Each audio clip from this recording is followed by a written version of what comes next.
Hello students, study রুমে তোমাদের সকলকেই স্বাগতম। আজকের ক্লাসে আমরা ক্লাস 7 এর রায়ো মার্টিন 2024 প্রশ্নবিদ্যার ইতিহাসের ফার্স্ট ইউনিট টেস্টের 2 নম্বর স্কুলের প্রশ্নোত্তরগুলি করব। ইতিহাসের আগের স্কুলের প্রশ্নোত্তরগুলি তোমরা যদি দেখে না থাকো তাহলে অবশ্যই আমাদের চ্যানেলে গিয়ে দেখে নিও। নিচে ডিসক্রিপশনে লিংক আমি দিয়ে রাখলাম।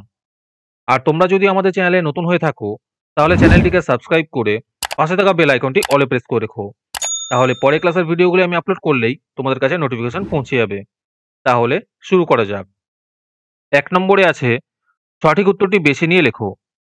১ নম্বর প্রশ্ন হলো, বঙ্গ নামটির প্রথম উল্লেখ পাওয়া যায়, এর উত্তর হবে ঐতরেয় আরণ্যকে। ২ নম্বর প্রশ্ন হলো, হযরত মুহাম্মদ জন্মগ্রহণ করেন, এর উত্তর হবে ৫৭০ খ্রিস্টাব্দে। ৩ নম্বর প্রশ্ন হলো, গীত গোবিন্দম কাব্য রচনা করেন, এর উত্তর হবে কবি জয়দেব। এরপরে আছে নিচের প্রশ্নগুলির উত্তর দাও। ১ নম্বর প্রশ্ন হলো, সুবা কথার অর্থ কী? এর উত্তর হবে প্রদেশ। ২ নম্বর প্রশ্ন হলো, কোনটি প্রাচীন বাংলার বৃহত্তম অঞ্চল ছিল? এর উত্তর হবে বঙ্গ। ৩ নম্বর প্রশ্ন হলো, চোল যুগের কয়েকটি গ্রাম নিয়ে কি গঠিত হতো?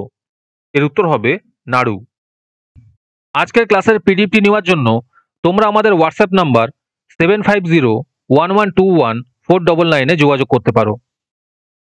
এরপরে ৩ নম্বরে আছে যে কোনো একটি প্রশ্নের উত্তর দাও। এই প্রশ্নোত্তরগুলি আমি তোমাদের দেখিয়ে দিচ্ছি, তোমরা দেখে নোট ডাউন করে নিও অথবা আমাদের কাছ থেকে পিডিএফ নিতে পারো। ১ নম্বর প্রশ্ন হলো, তরাইনের দ্বিতীয় যুদ্ধ কবে, কাদের মধ্যে হয়? ২ নম্বর প্রশ্ন হলো, অতীশ কিভাবে দীপঙ্কর শ্রীজ্ঞান নামে পরিচিত হন?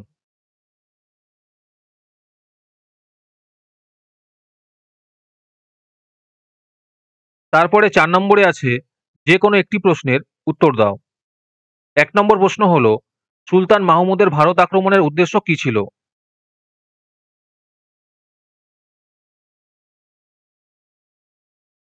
২ নম্বর প্রশ্ন হলো, পাল যুগের শিল্পকলা সম্পর্কে লেখো।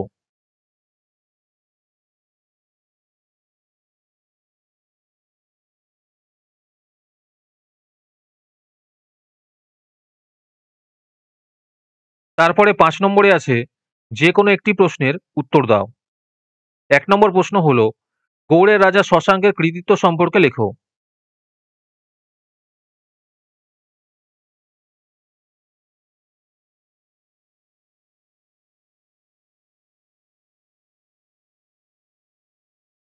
২ নম্বর প্রশ্ন হলো, নালন্দা মহাবিহার সম্পর্কে সংক্ষিপ্ত পরিচয় দাও।